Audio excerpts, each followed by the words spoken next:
me give you a little bit of proof on how pagan this church is, right?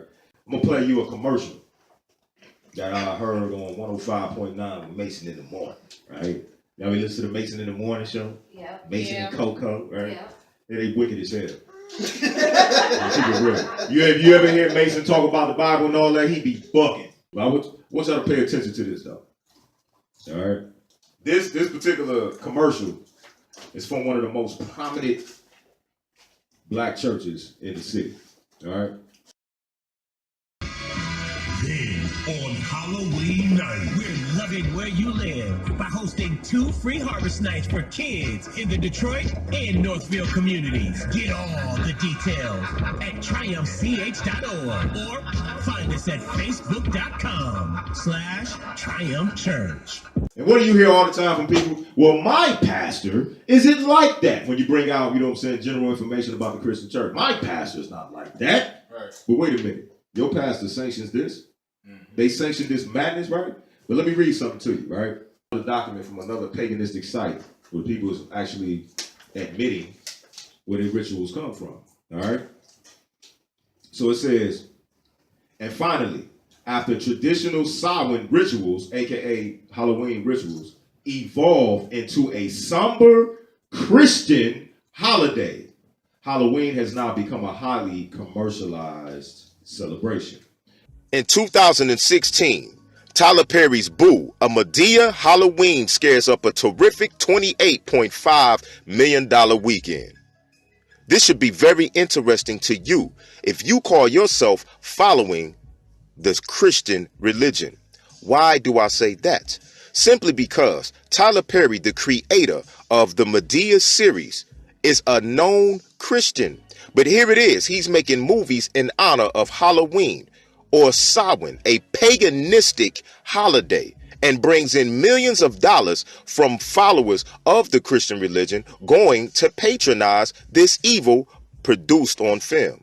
Here it is. We have a man dressing up in drag in complete opposition to the scriptures, and also celebrating and pushing the idea of Halloween. But let's get a scripture. The book of Deuteronomy chapter 22 and verse 5 says this: the woman shall not wear that which pertains to a man, neither shall a man put on a woman's garment. For all that do so are abomination unto the Most High your God. Here it is. A man should not be wearing a female garment. But Tyler Perry dresses up in drag in the character of Madea for so-called comedy, and also does it for Halloween, which is again promoting a wicked idea that Halloween is okay, that dressing up in costumes is okay. But how does the Most High feel about this?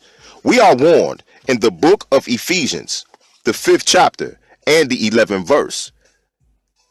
And the warning goes out to say this: have no fellowship with the unfruitful works of darkness, but rather reprove them. For it is a shame even to speak of those things which are done of them in secret. Notice that. The Most High wants you to reprove and stay away from the evil works of darkness. And Halloween is an indeed paganistic, satanic holiday that is celebrated by witches and warlocks across the globe. So what are you doing celebrating that? All right. So historically, let's get some information. The Roman Catholic Church, what they ended up doing was they when they went conquering, all right, to spread the universal churches. Y'all understand Catholic means universal, right? That's what Catholic means.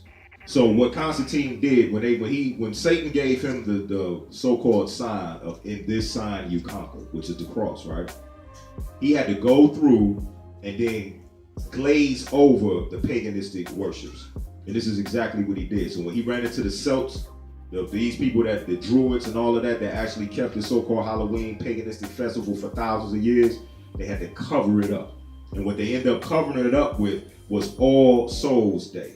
All right. So October 31st is the beginning of their new year, all right, which is at evening. So on the evening of the 31st, leading into November 1st, that's Halloween. All right. That's the Eve leading into what they call All Souls Day, or the actual veneration of all the martyrs. But it's really a veneration of worship of all the pagan deities. All right.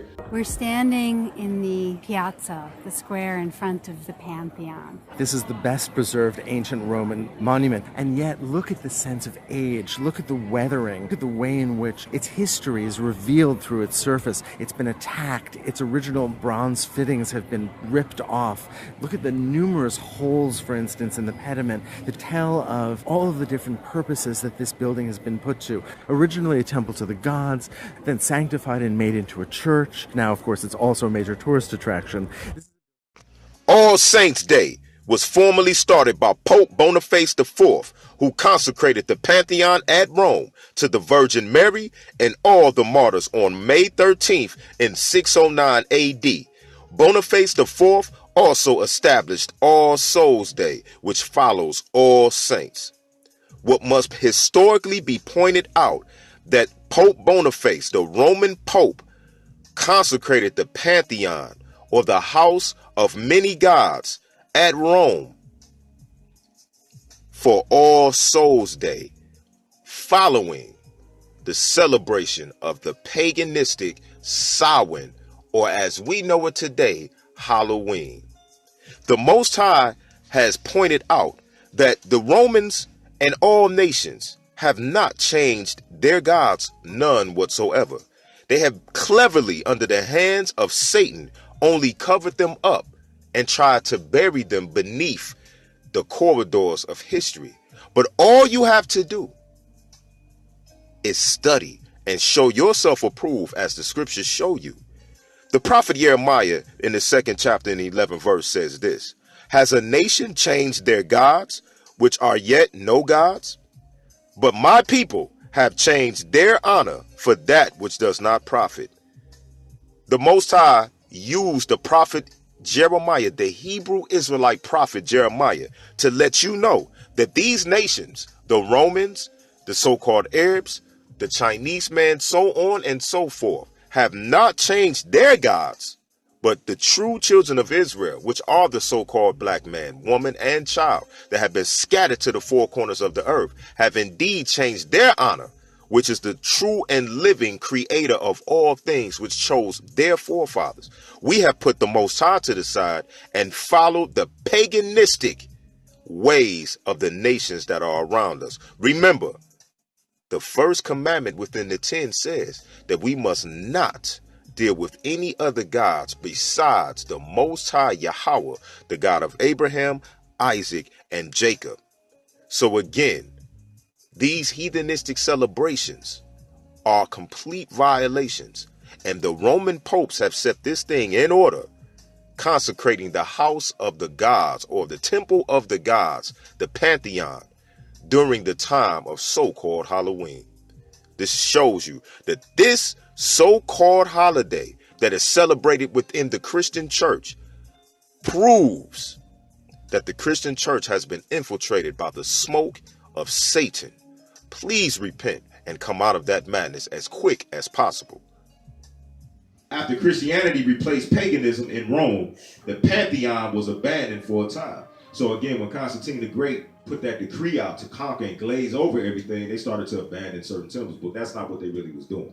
What Hashatan was really doing was, I gotta go behind the scenes. I gotta redo this thing and package it up a little bit different. This is what he did. All right, it says public pagan worship was prohibited in 346, and most pagan temples were closed in 356. But notice this. Fortunately, notice what these devils say, right? Some have been preserved and were used as secular buildings. The Pantheon remained unused until the Byzantine Emperor Phocas from 602 to 610 gave it to Pope Boniface the Ninth. In 609 AD, the Pantheon was consecrated as a Christian church. Notice that. So they took the house of all the gods, or these pagan deities, right? And then they turned it into a Christian church. It was the first pagan temple in Rome to be Christianized, although the practice had been common in the East since the 4th century. So all throughout the East, what the Roman Catholic Church, these Romans were doing, they would take these pagan temples and simply turn them into churches. Nothing has changed. All they did was glaze it over and put certain terminology on it, all right? But they kept the actual worships of those deities up. It says the church was dedicated to the Virgin Mary and all the martyrs, quote unquote, thus continuing the tradition of catch-all place of worship. I want you to think about that. Catch-all place of worship. This is why we know for a fact that the Roman Catholic Church was doing nothing but pushing Babylonian worship, because all she did was cover this thing up and put certain so-called Christian terms on it and made it seem like they was dealing with what's written in the scriptures. But they're not. It's all the worship of these pagan deities. And this is what All Souls Day was actually worshiping. It culminated in them worshiping all these different gods.